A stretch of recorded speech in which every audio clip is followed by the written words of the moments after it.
안녕하세요. 김건우 목사입니다. 3월 23일 수요일 아침입니다. 계속해서 레위기를 묵상하고 있습니다. 첫 번째 단락인 1장에서 7장은 다섯 제사를 다루었고, 두 번째 단락인 8장에서 10장은 제사장 직에 초점을 두었는데요. 세 번째 단락인 11장에서 15장은 무엇이 정결하고 무엇이 부정한지를 구별하고 부정한 상태를 해결하는 정결 규례를 다루고 있습니다. 오늘은 그중 11장, 12장, 13장을 묵상하려고 합니다. 10장까지가 성전이라는 특별한 공간과 관계된 말씀이었다면 11장부터는 일상에서의 삶에서의 거룩함에 대한 말씀입니다. 음식, 출산, 각종 피부병, 의복, 그릇, 심지어 집의 정결함과 같은 다양한 주제들이 다루어지는데요. 경건과 거룩은 단지 성전이라는 종교적인 장소와 제사라는 종교적인 의식뿐 아니라 우리의 삶 전체와 관련된 주제임을 가르쳐 주십니다. 경건과 거룩은 단지 제사장과 레위인들에게만 국한된 주제가 아니라는 의미죠. 11장은 음식에 대한 내용인데요. 정결 규례가 모든 인간에게 가장 기본적인 일상인 먹는 문제를 다루는 것으로 시작된다는 사실은 무척 인상적입니다. 성경에서 하나님의 백성들이 먹어도 되는 짐승과 먹지 말아야 하는 부정한 짐승에 대해 상세히 기록하고 있는 곳은 이곳 레위기 11장과 신명기 14장입니다. 그 내용은 대동소이하지만 신명기 14장은 단순히 그 리스트만을 나열하고 있고 레위기 11장은 부정하게 된 사람과 도구를 처리하는 방법까지 다루고 있다는 점에서 차이가 있습니다. 1절부터 23절까지는 땅에 사는 짐승, 물에 사는 짐승, 새와 곤충 순으로 부정하기 때문에 먹어서는 안 되는 동물들과 먹을 수 있는 동물들이 기록되어 있습니다. 땅에 사는 짐승의 경우 소와 양과 염소 세 가지 가축만 먹을 수 있었고, 물에 있는 짐승의 경우는 지느러미와 비늘 중 하나라도 가지지 않은 것은 먹을 수 없었습니다. 이 기준에 의하면 한국인이 즐기는 삼겹살이나 치킨, 어패류나 오징어, 문어, 장어, 고등어와 같은 음식들은 혐오해야 할 짐승에 속했죠. 이 법이 더 이상 유효하지 않다는 사실은 감사한 일입니다. 수많은 학자들이 어떤 이유와 기준으로 나누어졌는지를 파악해 보려고 애썼습니다. 부정한 짐승들은 병이나 병균을 옮기는 짐승들이라는 위생학적 해석, 이방 종교의 제사나 우상과 연결된 구분이라는 제의적인 해석, 영적인 교훈을 주기 위한 것이라는 풍유적인 해석, 구약 성경에 등장하는 언약들과 관계되어 해석해야 한다는 언약적인 해석, 핏째 먹는 것과 관계되어 있다는 생명윤리적인 해석 등등이 있습니다. 모두가 어느 정도의 타당성을 지니긴 하지만 완벽하게 설명해 주는 이론은 없습니다. 그러므로 명확한 구별의 기준을 찾으려고 노력하는 것은 그리 지혜로운 일이 아니라고 생각하시면 되겠습니다. 하지만 몇 가지 중요한 교훈을 얻을 수 있죠. 첫째로, 오직 하나님만이 정함과 부정함을 가르는 기준을 제시하실 수 있다는 사실입니다. 그것은 인간이 결정하거나 판단할 수 있는 일이 아니라는 의미죠. 그러므로 우리는 온전히 이해할 수 없다 할지라도 하나님께서 정하신 그 기준에 순종해야 합니다. 다들 그렇게 하고 인간은 괜찮다 말할지라도 하나님께서 어떻게 생각하시는지를 진지하게 물어야 합니다. 우리의 기준은 인간의 논리나 다수결이 아닌 하나님의 생각과 판단이기 때문입니다. 둘째로, 하나님의 백성들은 먹는 것과 같은 가장 일상적인 삶의 영역에서도 하나님을 알지 못하는 이방 나라 백성들과 구별되어야 하며 일상적인 삶에서 나타나는 세상과의 구별됨이 내가 하나님께 속한 사람이라는 증거가 된다는 것입니다. 달리 표현하자면 단지 성전에서 제사를 지낸다는 사실 외에도 성품과 삶에서 내가 하나님의 백성임이 드러나야 한다는 뜻입니다. 레위기의 법에 의하면 이방 나라 사람들은 아무 것이나 먹을 수 있었지만 하나님의 백성들은 그렇지 않았습니다. 그러므로 그들의 식생활 자체가 그들이 구별된 백성이라는 증거가 되지 않았겠습니까? 아, 저들은 하나님의 말씀을 따르기 때문에 음식도 구별하는구나. 우리와 먹는 것이 다르구나. 하지만 그리스도 안에 있는 우리에게 더 이상 음식에 대한 규정은 유효하지 않습니다. 그러므로 11장에 기록된 음식법으로 우리의 구별됨을 증거할 수는 없을 거예요. 하지만 그것이 무엇이든 내가 하나님께 속한 사람이라는 세상과 구별된 어떤 증거가 있어야 한다고 하나님은 가르쳐 주십니다. 하나님을 경외하지 않는 사람에게는 아무런 문제가 되지 않지만 우리는 하나님으로 인해 할 수 없고 하지 않는 어떤 것 말입니다. 그런 것이 어떤 것일지 한번 생각해 보시기 바랍니다. 예수님의 말씀에서 힌트를 얻을 수 있습니다. 예수님은 이렇게 말씀하셨죠. 마가복음 7장 18절 무엇이든지 밖에서 들어가는 것이 능히 사람을 더럽게 하지 못함을 알지 못하느냐? 이는 마음으로 들어가지 않고 배로 들어가 뒤로 나감이라. 이러므로 모든 음식물을 깨끗하다 하시니라. 또 이르시되 사람에게서 나오는 그것이 사람을 더럽게 하느니라. 이제는 우리가 먹는 음식이 우리의 정체성을 드러내는 것이 아니라 우리의 입에서 나오는 말이 우리가 구별된 백성임을 드러내는 것이라는 말씀이 아닐까요? 세상 사람들은 아무 말이나 할 수 있습니다. 그러나 그리스도인들은 그래서는 안 됩니다. 그리스도인이기 때문에 할 수 없고 해서는 안 되는 말들이 생기는 것입니다. 마치 먹을 수 없는 부정한 음식처럼 말이죠. 그러니 구약 시대에는 이스라엘 백성들이 먹는 음식이 그들이 언약 백성임을 드러내주는 증거 중 하나였다면 이 시대에는 우리의 말이 내가 누구에게 속한 자인지를 말해줄 수 있지 않을까 저는 그런 생각을 해보았습니다. 골로새서 3장 8절입니다. 이제는 너희가 이 모든 것을 벗어버리라. 곧 분함과 노여움과 악의와 비방과 너희 입에 부끄러운 말이라. 옛사람과 그 행위를 벗어버리고 새 사람을 입었으니 새롭게 하심을 입은 자니라. 아멘. 나의 성품과 나의 말과 나의 삶에 예수 그리스도로 말미암아 하나님의 자녀된 새 사람이라는 증거가 있기를 주님의 이름으로 축복합니다. 이어지는 11장 24절부터 43절은 짐승의 죽음, 즉 시체와의 접촉으로 말미암아 발생하게 되는 부정함과 그 처리법을 다루고 있습니다. 이 단락의 포인트는 부정함은 단지 그 한 존재의 부정함으로 끝나지 않고 주의를 오염시키고 더럽힐 수 있다는 사실입니다. 때문에 죽음과 접촉한 사람, 부정한 것에 닿은 옷, 그릇, 자루 등등에 대한 규정이 자세히 주어집니다. 고개가 끄덕여지는 부분이 많을 것이고요. 무척 세심하시구나 우리 하나님 이런 생각이 드실 거예요. 이 단락이 주는 교훈은 죄와 더러움 근처에는 가지 않아야 한다는 것입니다.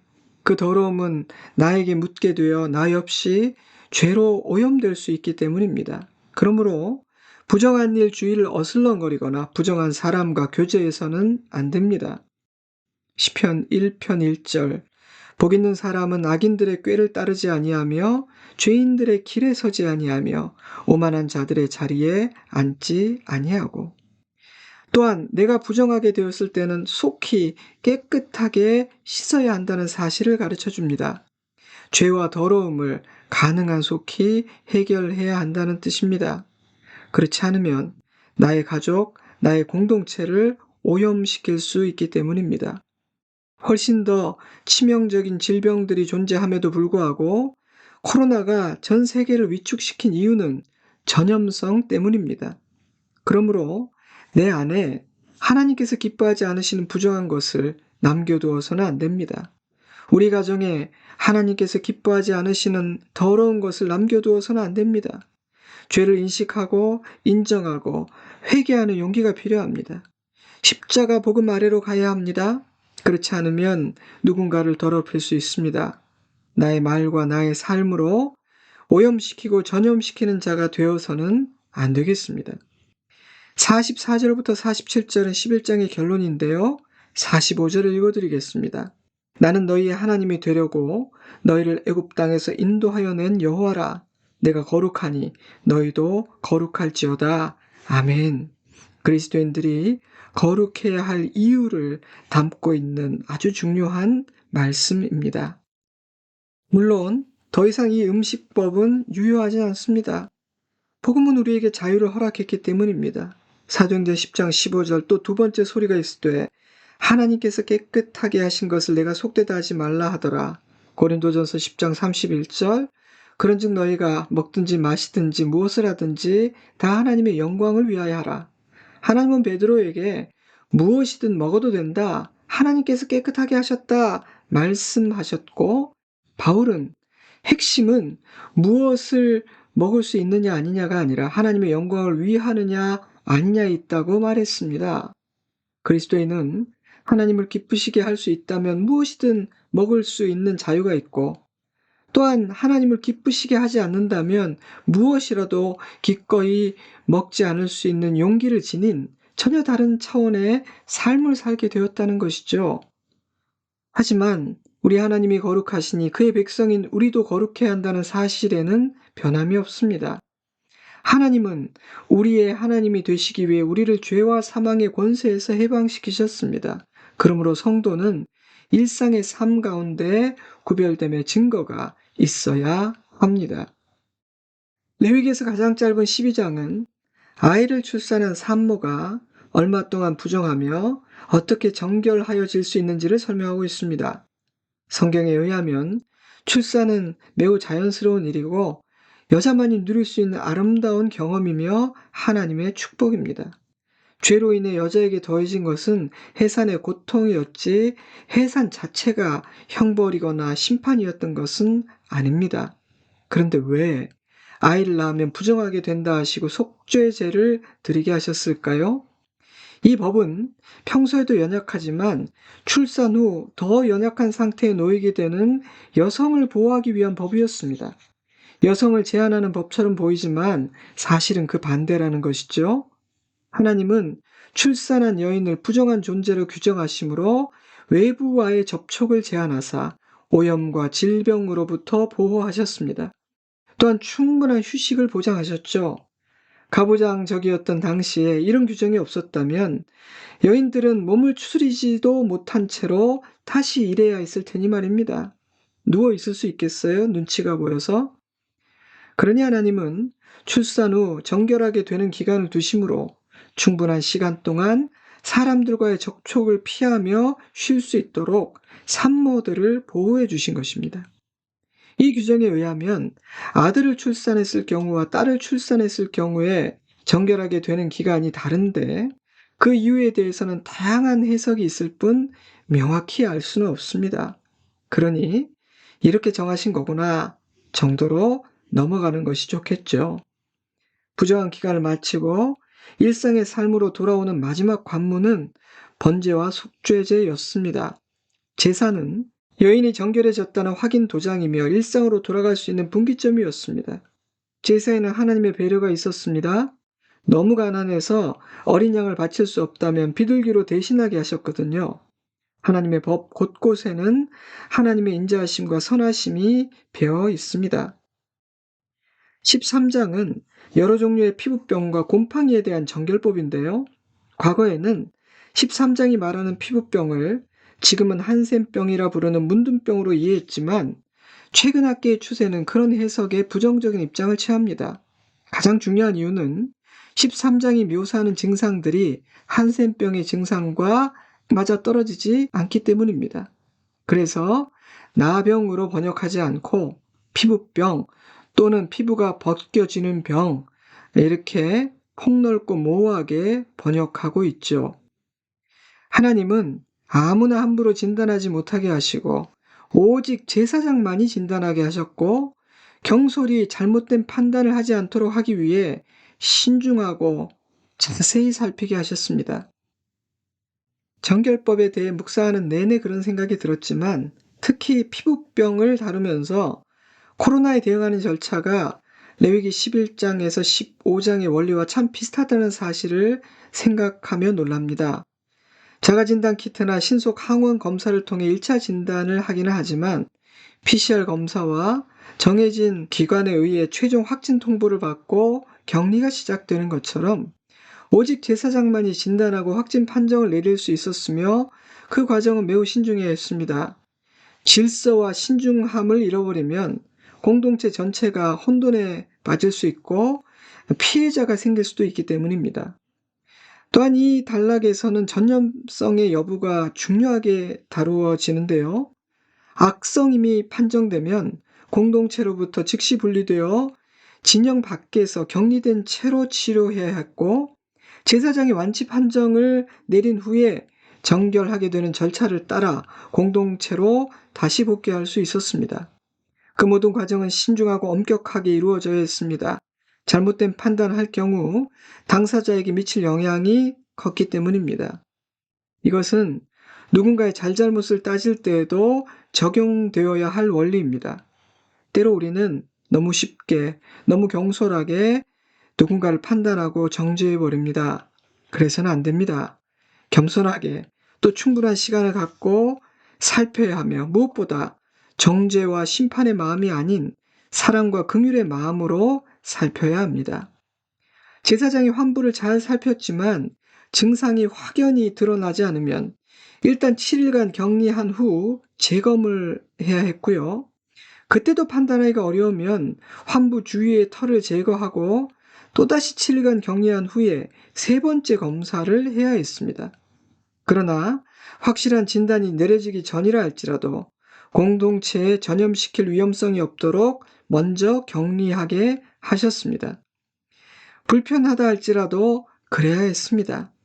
치료제나 백신과 같은 의약품이 없었고 의술이 발달되지 않았던 시기였기에 감염 확산으로부터 공동체를 보호하는 일은 가장 중요한 과제였기 때문입니다. 때문에 환자는 공동체 유익을 위해 기꺼이 진영 밖에서 홀로 지내는 고독과 아픔을 감수해야 했습니다.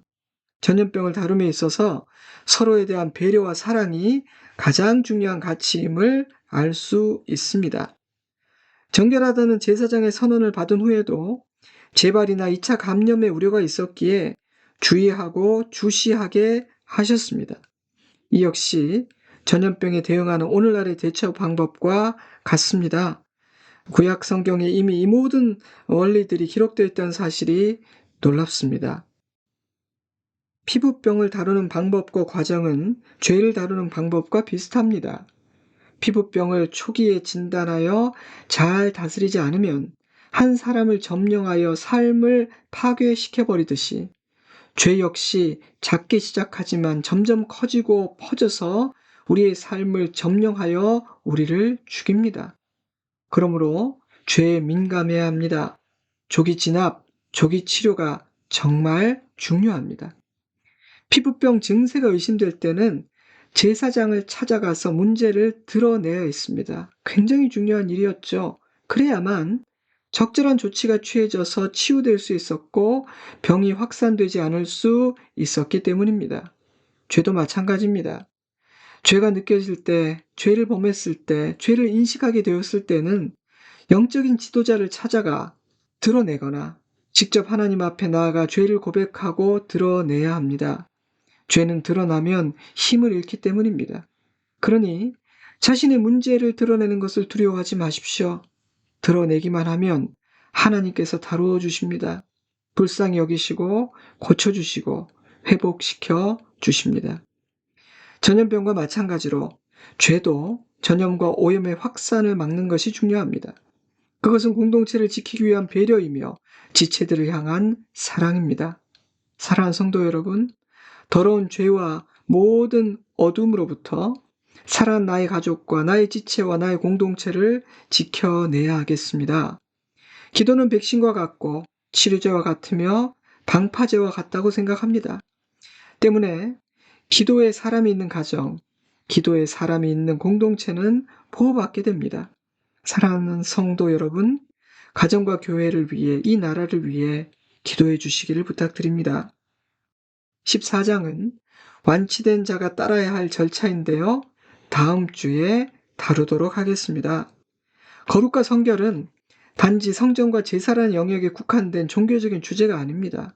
성결과 거룩은 우리 삶의 모든 영역에서 다루어져야 할 주제이며 제사장들에게만 해당되는 주제가 아닌 모든 하나님의 백성들에게 해당되는 중요하고 실제적인 주제입니다.